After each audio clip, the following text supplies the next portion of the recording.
Walter from Media Mike's here on March 13th in Hershey with Damian Darlington, the founder and musical director of Brit Floyd. Damian, thank you so much for taking the time to sit with us. I know you have a busy schedule, and we really appreciate it, and our viewers appreciate it. My pleasure. So we'll get right into some questions from our viewers. Okay. First one is, you founded Brit Floyd in 2011. Yeah.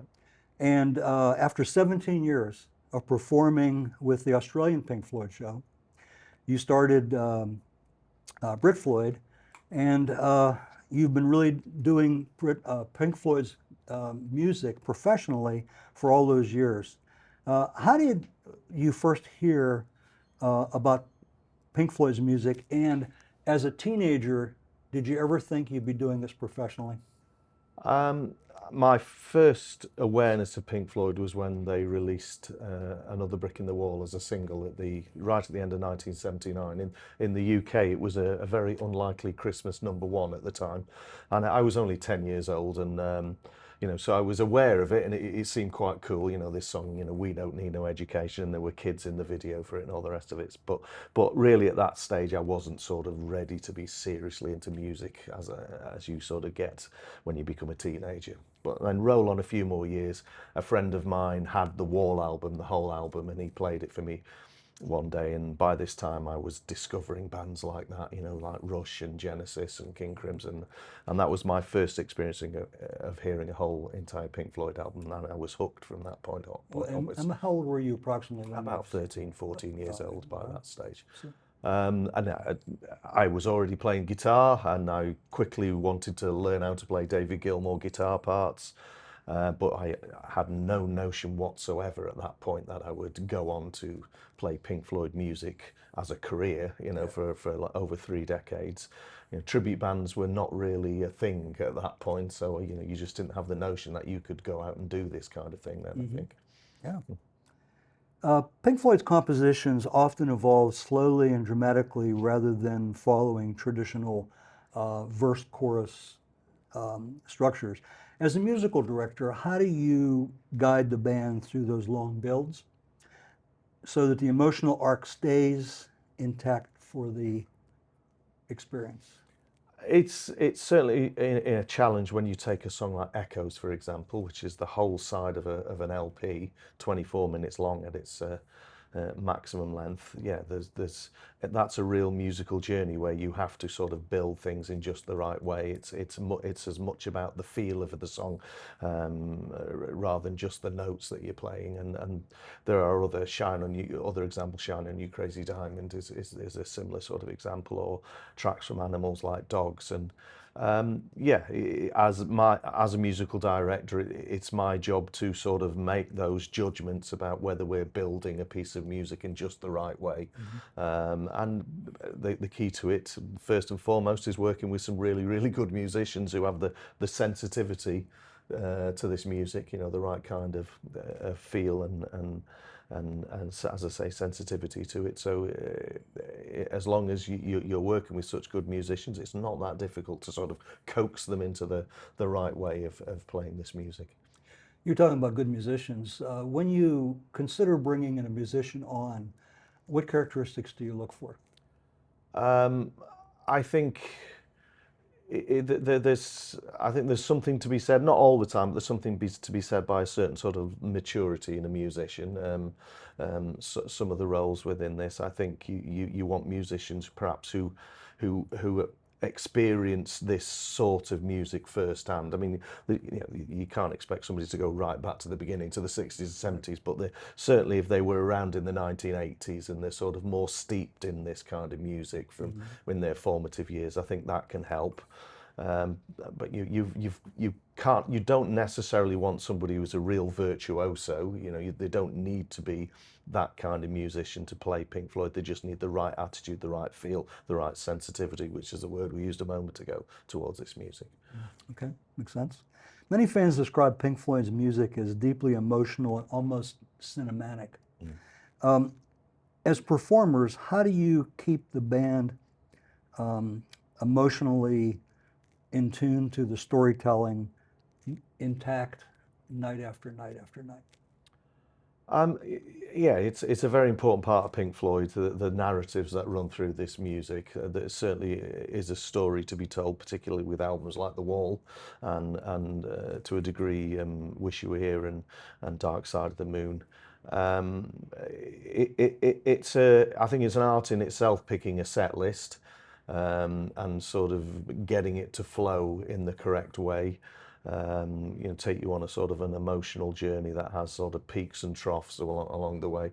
I mean, with this year's tour, we're celebrating The Wall and The Dark Side of the Moon, both those albums. So I wanted to sort of represent as best as we could the narrative running through The Wall album, for example, without, in the absence of doing the whole thing. Right. And I think it was important to sort of keep the tracks in a linear fashion, so you're not jumping backwards and forwards in the album. And it's, as I say, it can be tricky to decide which sections of The Wall you choose and what you put in between those sections that works well and sort of still maintains the flow. Well, we talked a little bit before about the building of the emotion, and oftentimes you end the sets with Comfortably Numb. Yeah. So you're kind of building to that Comfortably Numb, Yeah. Then you come into the songs after, with another part of it, which you by design want to leave the audience with a particular feeling. Certainly. I mean, there are only so many Pink Floyd tracks you're going to sort of climax a set with and climax a show with. Comfortably Numb is obviously it's an obvious choice to do that with, and tracks like Run Like Hell. The only sort of time you wouldn't do that is if you were doing The Wall in its entirety, because Comfortably Numb is just the end of the third side of the old double album, and Run Like Hell is in the middle of the fourth side. So that there's a different sort of climax when you're doing that kind of thing. But outside of that, they are the obvious choices. You can't really get bigger than the climactic solo of Comfortably Numb, and we have the mirror ball moment and all the rest of it. And then Run Like Hell is such a big, in some ways, bombastic song. It's difficult to sort of do that, then do something after it, when you've got all the lasers and the lights doing their absolute maximum that they can do in the show. Well, we've seen you a few times, and I've watched the crowd as you build up to that, and you can just see the emotion in the crowd. I mean, I'm sure you see it from the stage. Of course, yeah. It's amazing. Yeah. If David Gilmour walked into the venue tonight, what song would you want him to hear?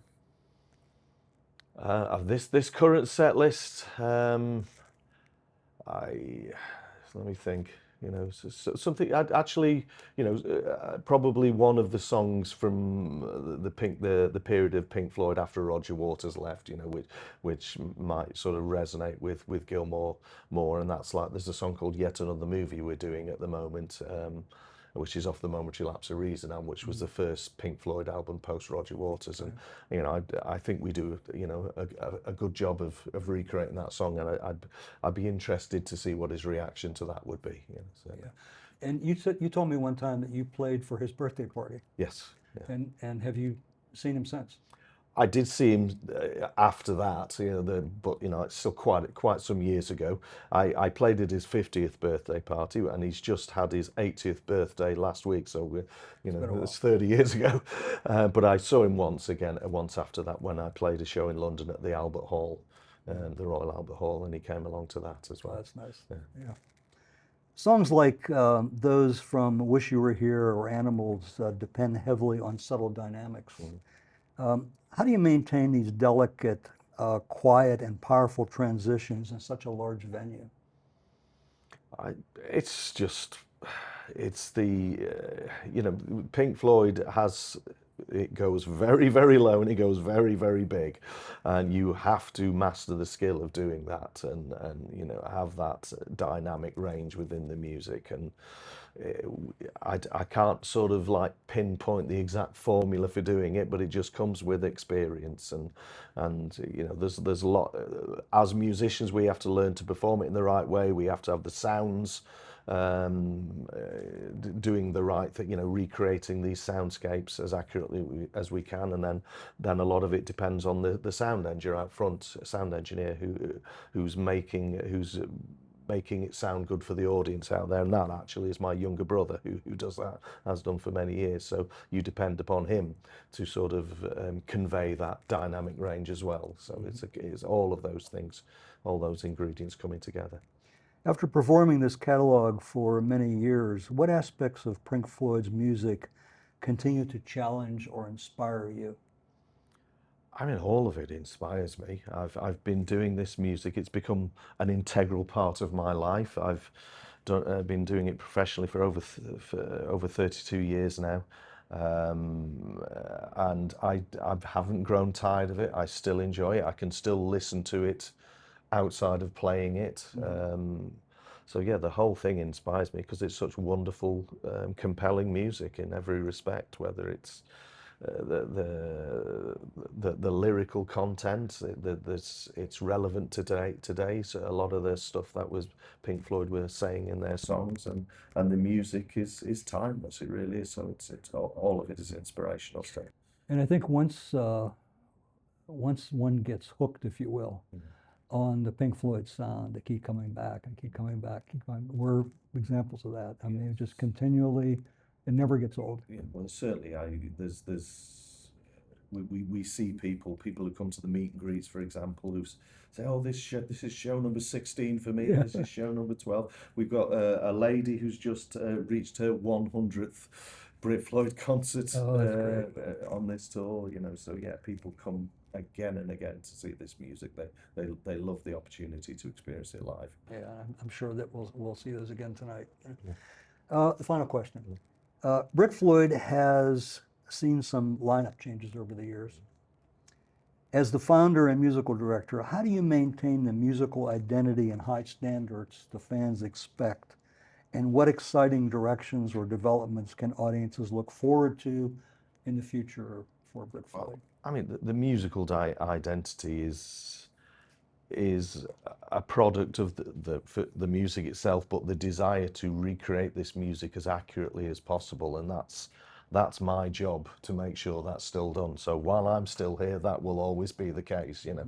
So I can assure people who whatever musicians are up on that stage, they will still get this same quality of show, because that's like my mission to do that. As for what the future holds, we're never complacent about this. We're always trying to improve the show in whatever aspect, whether it be our performance on stage, whether it be the lights, the video, the lasers, all of it. We're always trying to make this that little bit better, or sometimes a lot better, you know, every year. This year, for example, we're doing something very new and different for us. We've got an LED wall as part of the production, because we felt it was more appropriate, given the sort of cinematic nature of a lot of the wall material, to sort of have that bigger canvas to display the imagery. You know, so there's things like that will happen in the future. Any inflatables? Yeah, you'll see the pig. The pig will make an appearance this evening. Great. This evening, certainly. Damian, is there anything you'd like to tell our fans, like our fans to know about you or the band? That's a difficult question. I think, you know, it goes back to what I just mentioned a moment ago, that it's a real passion recreating this music. I've always wanted to do this as best as it can possibly be done, and I've still got the energy and the enthusiasm to carry on doing that for quite some years to come. So that's good. Thank you so much for taking the time. We really appreciate it. Thank you. I look forward to the show tonight. Yes, thank you.